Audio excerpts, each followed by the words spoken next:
And we're back. Steve, we're going to open up with you. Hey. The European debt crisis. We're going to take a global look for our audience to give them, because they're seeing a lot of things on television. They're saying, well, is this the apocalypse or whatever? But this is about the European financial crisis. And basically we have a situation, and we're going to get into it, but we'll talk about what is the significance of the two countries, Germany and France, proposing a treaty.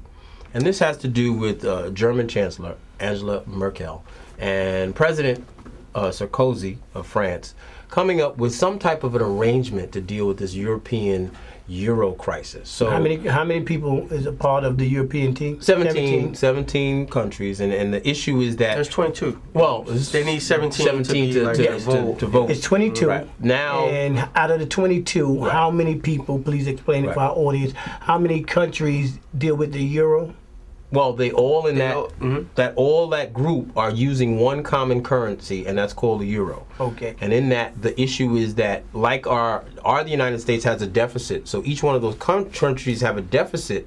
But the question is whether one or two countries have to bail out the ones that are in a deficit. That's what's on the table. And the problem is it affects the United States as well as the global situation, is that if that happens over there, what does that do to our financial system?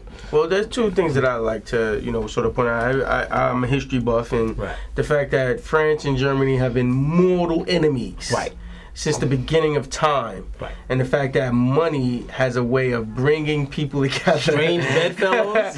Money, Wow. The power of money. The power of money. To totally disregard the fact that, you have centuries of bad blood between two countries. Right. The second thing is the fact that we are now realizing that when we were going through our recession, our mini depression, Europe wasn't going through it. And like I said in an earlier segment, the system is flushing itself out. Okay. And by them implementing all of the changes that they want to do, I think that they are prolonging the pain. I understand that there are going to be some tremendous ramifications if they don't do anything. Right. But they're not allowing the system just to flush itself out. Everybody, people, go out of work, countries go out. Do you think the euro should fail? They should let it just basically fall by the wayside. That's everybody the falls. Everybody falls. Everybody falls. You know what? I think that we're going to really start to help everybody understand this and break it down more. But we got to go into something new. Okay. And we'll get back to this. We'll keep it going. Last but not least. What? President Obama. President Obama is on a nationwide barnstorm to talk about. Basically, it's half, I think you pointed out, half campaign, but half real, because he's got to talk about how we're going to restore this particular country's economic fundamentals. People need jobs. Unemployment went down. What? 8.6? Yeah, 8.6. Yeah. Okay. Well, the problem is we have certain segments, because unfortunately, in certain segments, that's true, but in the African American community, it went up. Let me ask you a question. Of course, Here's an issue. Let me ask you, the money man. Let me ask the money man question. The numbers man. Here we go. Will we ever see 6-point unemployment? Never.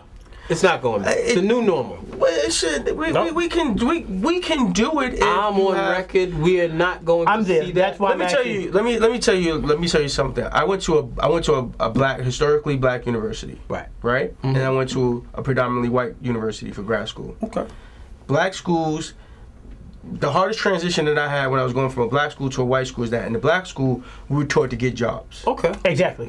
In the white school, they're taught to create jobs, or create the option, entrepreneurship. What was the grad school you went to? Pace University. Right. Okay. Right, and very good school too. Yeah, they're nationally ranked business school. Right. And what I'm saying is, what you're about to do is the fact that you can't go 6% if you don't have African Americans at 12. You understand? Right. And we'll never get down to 6 unless African American unemployment is down to at least 9 to 10. Right.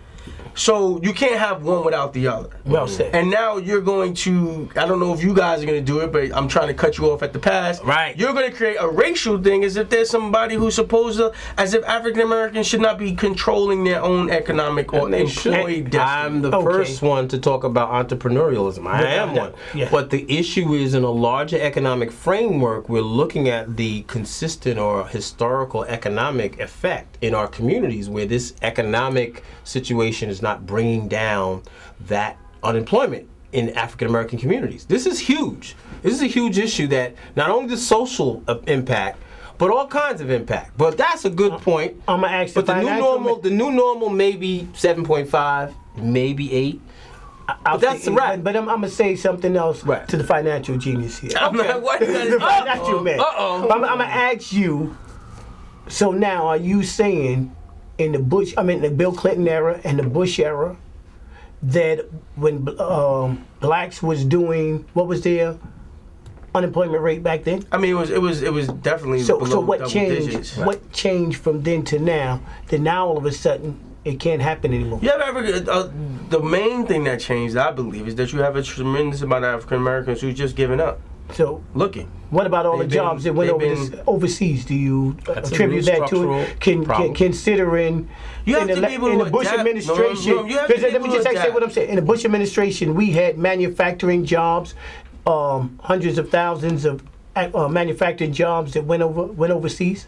I have a friend, right? I have a friend. You're not answering that. Well, I'm gonna discuss that. Manufacturing jobs, at the end of the day, I mean, and I hate to generalize our culture, but at the end of the day, I mean, a lot of black people don't want to work with their hands. Is there something sort of socially unacceptable for? I'm not going to go fix a car. You know what I mean? I'm not going to go. I would disagree. Build a television set. So are you saying buy American products? See, this is where you come into American products. That's a problem because. But I'm just saying, a part of my family is from South Carolina, so you have the engine in South Carolina, Greer and Greenville.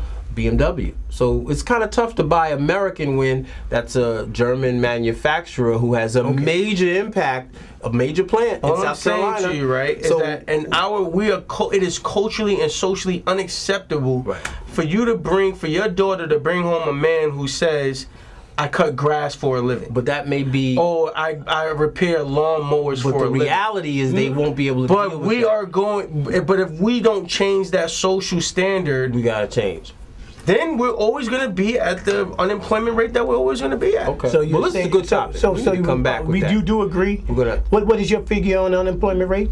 In terms of what? The new normal. What's the new normal? I think that it'll stay as it been historically, between 4 and 5% during good economic times, and between 9 to 12 in tough economic times. I agree. It's going. With that, we're out of here. And we'll see you next week. Right. Make the producers happy. On this ride. We're out.